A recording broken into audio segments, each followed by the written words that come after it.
Bismillahirrahmanirrahim. Assalamualaikum warahmatullahi wabarakatuh dan selamat siang. Waalaikumsalam warahmatullahi wabarakatuh.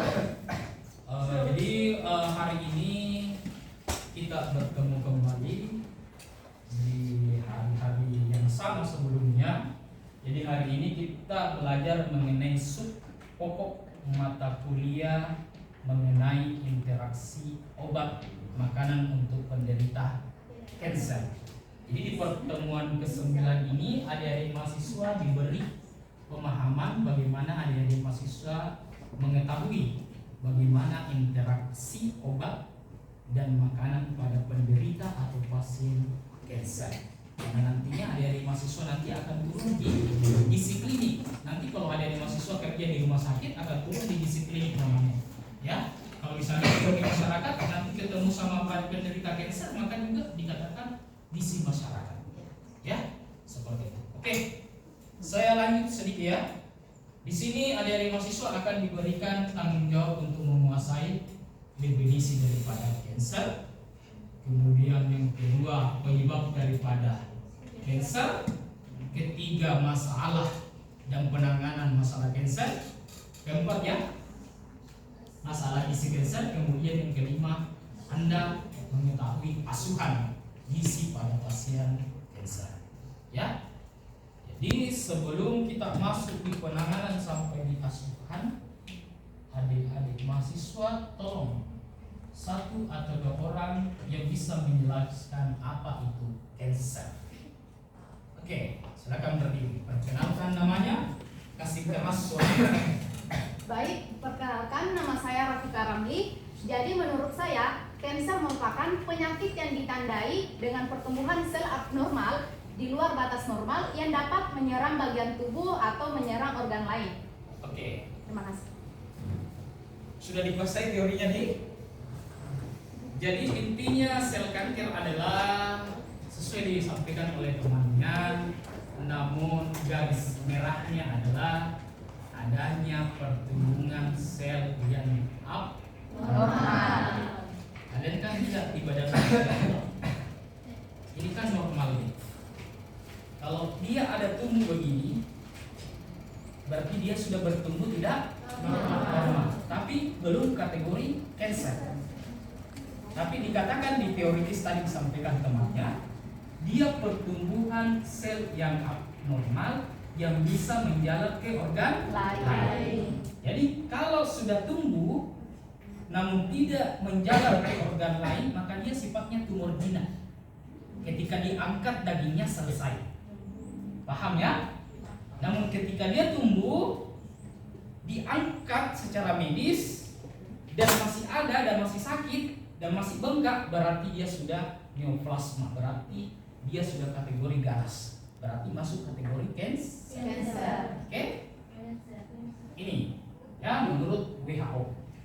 Kemudian kedua, kita lihat apa penyebabnya kanker. Siapa yang bisa menjelaskan apa penyebab daripada kanker? Penyebab kanker? Ada yang bisa menjelaskan? Penyebab kanker? Sebelum saya beralih ke penyebab kanker, sambil saya berpikir apa penyebabnya, saya kasih lihat dulu diagramnya nih. Penyebab tertinggi 2020 di Indonesia itu kanker payudara. Apakah ini hanya diderita oleh perempuan? Tidak. Laki-laki juga ada kanker payudara. Iya. Pak, karena laki-laki juga payudaranya ada. Paham ya? Mamai namanya Cik Mamai. Jangan pernah kita berpikir bahwa yang selama ini kena adalah perempuan, namun kebanyakan adalah perempuan. Bisa ya? Dipahami? Kedua tertinggi itu adalah kanker serviks. Tahu serviks toh? Ya? Mulut, rahim. Seperti artis yang meninggal dunia, ya? Banyak. Kemudian ada kanker paru. Nah, ini laki-laki tosi. Nah, Yesus. Kemudian hati, hepar. Kemudian ada nasofaring. Kemudian ada kolon usus besar, kemudian ada non-Hodgkin atau saraf mengenai hormon, kemudian ada rektum, kemudian ada kanker darah atau leukemia, kemudian ada ovari. Oke? Bisa dipahami ini? Tadi definisinya, sekarang penyebabnya. Belum ada yang bisa menjelaskan penyebabnya? Oke, laki-laki. Kembali perkenalkan, nama saya Asnan Ilyas. Jadi penyebab kanker itu 80% itu dipengaruhi oleh lingkungan dan gaya hidup. Dan juga dipengaruhi oleh makanan. Pengaturan makanan berdampak pada pertumbuhan kanker itu sendiri, Pak. Oke. Jadi temannya sudah menjelaskan ya. Penyebab tadi temannya satu sudah definisi, kemudian temannya sudah menjelaskan lagi penyebab dari kanker. Jadi 80% yang menurut temannya itu adalah gaya hidup, makanan. Ya, coba kita lihat ini. Ya, kita lihat diagramnya. Diagramnya dulu kita perhatikan sebelum kita masuk mengenai gaya hidup. Ini penyebabnya ini adalah kimia.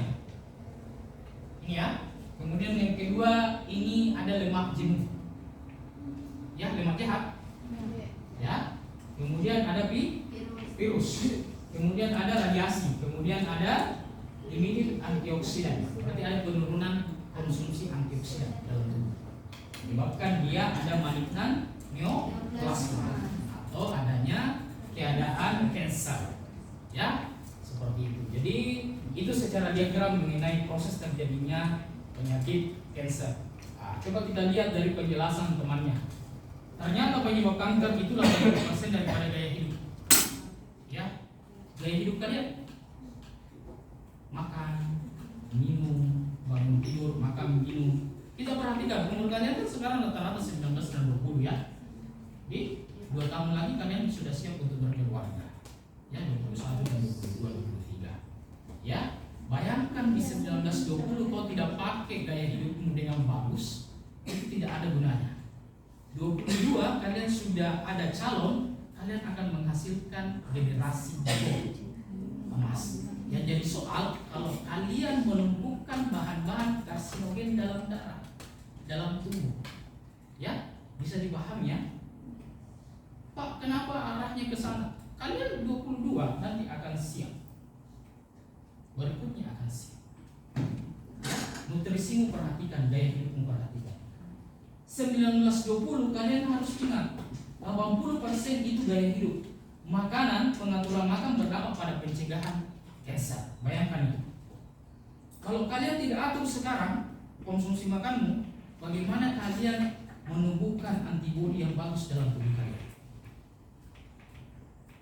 Kalau kalian menumpuk zat-zat nitrosamin atau nitrat, maka dari sekarang kalian belum berkeluarga, kalian sudah menumpuk zat-zat yang tidak baik dalam tubuh Anda. Bayangkan. Sekarang kalian belum punya repot, belum punya keluarga. Nanti berikutnya kalian punya anak keluarga, kalian akan tambah susah mengurus diri Anda sendiri.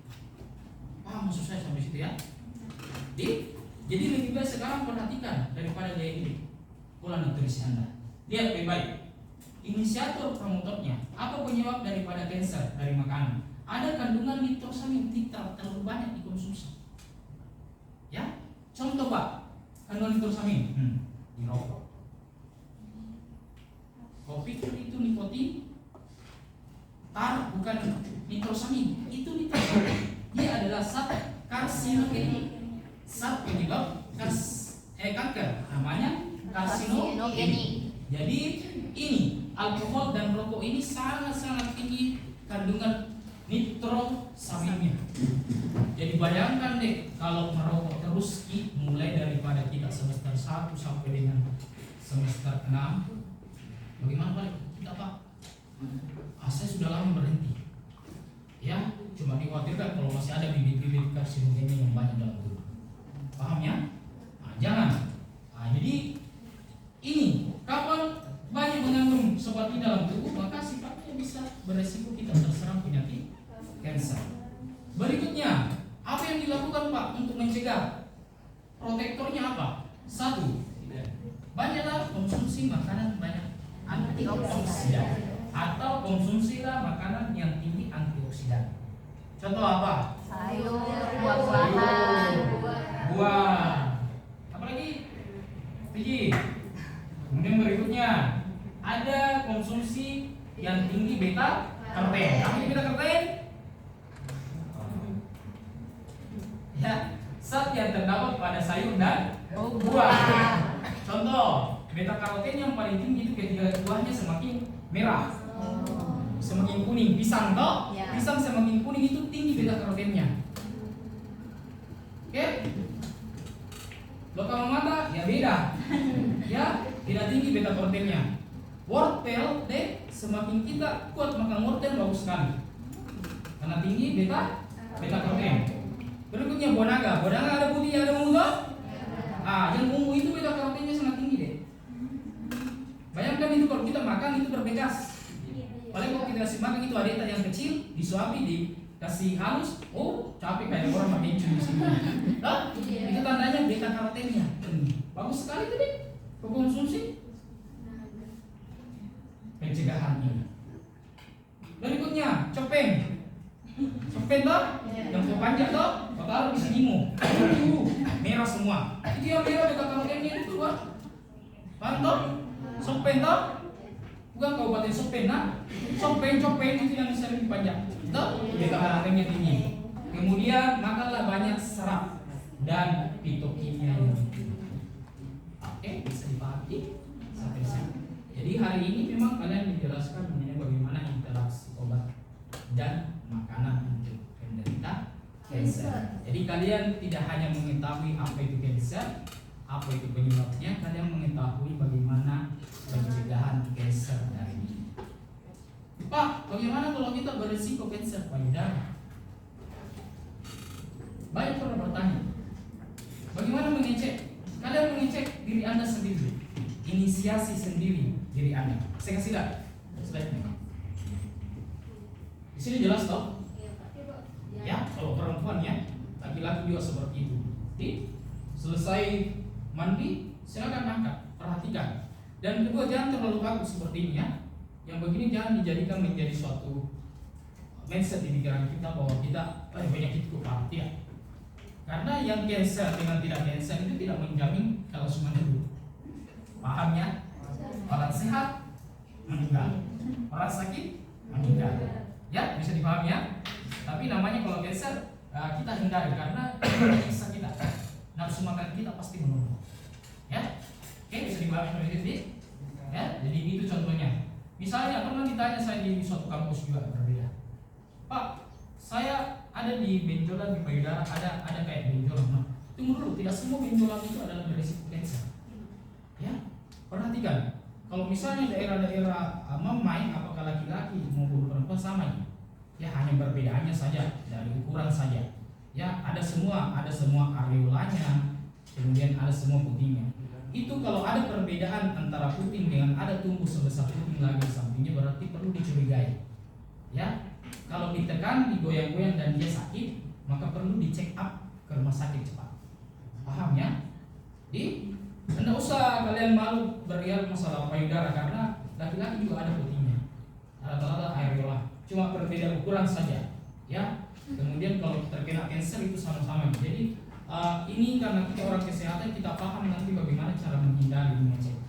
Ya, jadi kayak teman saya kemarin sekarang terangkat di puskesmas beberapa Selesai. Itu bahkan pernah kita sering. Dia diangkat bagian sini, perempuan ya, sini. Karena ada benjolan muncul di sini, diperiksa, dicek kembali orang tuanya, karena orang rumah sakit di orang tuanya, diangkat memang sebelum besar. Akhirnya sekarang sudah aman. Ya, jadi tidak usah khawatir. Jadi cek saja mulai dini ya, tidak usah khawatir. Ya, kalau dia tidak sakit dan dia goyang-goyang ini aman, tidak ada masalah. Yang jadi masalah kalau dia merah di dalam dan dia padat, sakit. Ya, tapi itu juga tidak boleh dikatakan kanker dulu, tidak boleh. Bisa saja dia peradangan saja, ya, atau infeksi. Bisa dipahami ya? Oke, laki-laki juga jangan, pokoknya cek juga karena kita berisiko juga. Banyak di rumah sakit ini pernah saya dapat laki-laki kanker payudara, diangkat nih, angkat payudara. Ya, laki-laki juga punya. Ya, diangkat juga satu ya. Oke, pengobatan kanker, ada yang bisa? jelaskan pengobatan kanker, manajemen nutrition. Ada tidak yang bisa? Tidak ada yang bisa? Saya jelaskan di. Kalau tidak ada bisa saya jelaskan supaya ada pemahaman. Pertama ada istilah manajemen medikal. Manajemen medikal itu surgery, kebedahan. Jadi kalau orang kanker itu dibedah, diangkat misalnya. Kemudian diberikan radiasi. Yang kedua, disinar. Kemudian yang ketiga kemoterapi. Kemoterapi itu yang botak sampai botak rambut. Tidak ada itu deh gemuk-gemuk orang kanker karena lidahnya sudah tawar. Karena faktor kemoterapi. Itu bahayanya. Ya. Kemudian ada terapi imunoterapi. Yang ditingkatkan adalah sistem kekebalan tubuhnya. Kemudian ada transplantasi. Ketika rusak daerah itu ditransplantasikan. Ya, ini manajemen medikal. Bagian daripada ahli medis yang lainnya. Ya. Kemudian bagian kita lebih fokus ke nutritional management. Di mana kalau pasien kanker itu kita perhatikan adanya penurunan nutrisi dalam tubuh. Orang kanker itu tidak pernah tidak nafsu makan, pasti anoreksia. Susah makan. Orang kanker. Kedua, kita perhatikan adanya penurunan atau minimize weight loss. Penurunan berat badan secara drastis. Salah satu indikator keberhasilan kita sebagai ahli gizi ketika berat badan pasien itu meningkat ketika kita datang ke dokter. Tapi kalau tiba-tiba dia menurun drastis, itu bahaya sekali. Ya, makanya manajemen yang kedua adalah kita perhatikan adanya penurunan berat badan secara drastis. Kemudian yang ketiga, perhatikan oral feedingnya. Suka konsumsi makanan yang diberikan atau tidak? Kira-kira kalau makanan yang pulang nasi itu dikonsumsi atau tidak? Atau kita bikinkan yang dari bubur atau disaring saja? Ya, seperti itu. Kemudian kita lihat enteral tube feeding. Kalau dia kanker mulut, sudah di beda mulutnya. Gimana makan? Selang toh? Selang. Tapi kalau di sininya kanker sampai lambung atau gaster? Cairan infus. Makanya ada enteral tube feeding, ada parenteral feeding. Oke? Sudah dipaham ya? Materinya toh? Supaya kalian paham nanti ketika kalian bekerja di medikal atau nutrisi klinik atau gizi klinik. Ada pertanyaan sampai situ? Sebelum selanjutnya ada pertanyaan? Ada pertanyaan? Tidak ada nih? Selanjut lagi. Nah, pertanyaan lagi. Bagaimana itu kan di keluarga ada apa nih istilahnya kayak turun gitu kanker. Terus nenek kemarin meninggal gara-gara tumor. Tumor apa? Tidak. Bukan Pak, yang jelas kayak susah dibicara bagian. Sini. Iya. Terus di mamaku lagi sekarang kayak bagian payudara lagi. Biasa. Iya. Tumor, masih tumor ya? Nggak tahu apa nih payudaranya, tapi tidak sakit, cuman di dalamnya itu kayak bergerak kayak kelereng. Kayak kelereng. Iya. Tapi tidak sakit. Berbahaya itu atau bagaimana? Oke.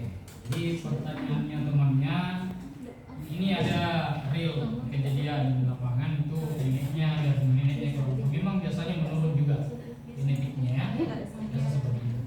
Tapi kalau selama tadi yang disampaikan oleh temannya, mamanya kan ada benjolan kan, tapi dia goyang-goyang saja, maka itu masih kategori tidak ada masalah. Ya, selama itu tidak menyebabkan kondisinya semakin membesar. Besar ya, besarnya tetap sama ya. Nah, artinya kau kan sudah ada, kau sudah besar, berarti selama itu kondisinya masih aman-aman saja. Ya, jadi itu ya, tadi dikatakan kalau misalnya dia sudah menjalar ke organ lain, dia sakit, kemudian dia sudah bermetastasi, maka dikatakan kanker. Tapi kalau dipegang-pegang dia masih goyang, itu aman, tidak ada masalah. Dia masih dalam bentuk tumor, tapi tumor yang jinak. Ya, tapi kalau tidak mempengaruhi aktivitas, dia masih aman dan tidak membesar, tidak usah diapa-apain. Ya, seperti itu. Hanya dikontrol saja. Ya. Kemudian apakah kita ini beresiko? Beresiko sih iya, karena kita punya keadaan genetik. Ya. Tapi bagaimana caranya? Protektor sekarang.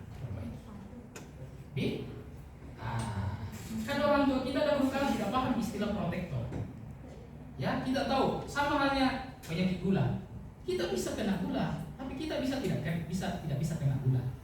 Semua orang bisa kena kanker, tapi orang semua bisa tidak kena kanker. Paham ya? Kalau kita paham protektornya. Protektornya adalah gaya hidup. Gaya hidup mau perbaiki. Konsumsi tidak ada, masako, isi, MSG, bakso. Nah, luar biasa deh. Itu adalah semua bahan yang bisa menyebabkan nitrosamin kalau terjadi berlebihan dalam tubuh.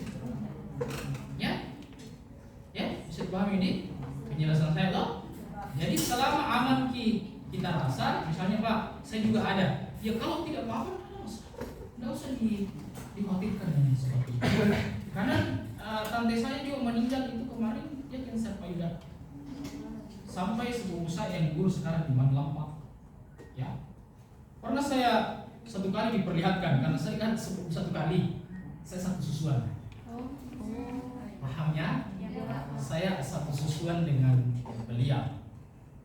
Dulu kecil kita sama-sama menetek dengan ibunya, dia menetek. Saya juga biasa menetek di pantai, jadi satu susuan. Tidak ada istilahnya satu darah nih.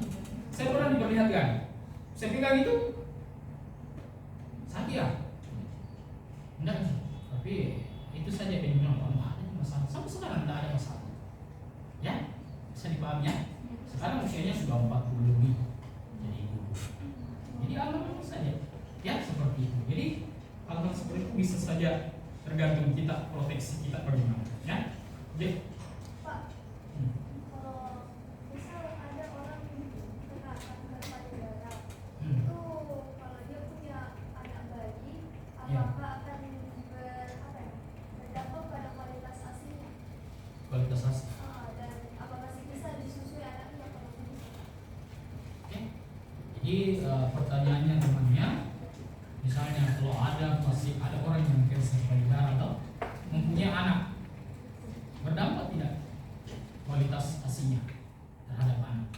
Tergantung dulu. Kalau misalnya dia kanker payudaranya hanya sebelah, maka masih bisa dipakai yang sebelah. Paham ya? Paham nih? Saya. Dan kedua, dia tidak akan mempengaruhi kualitas asi.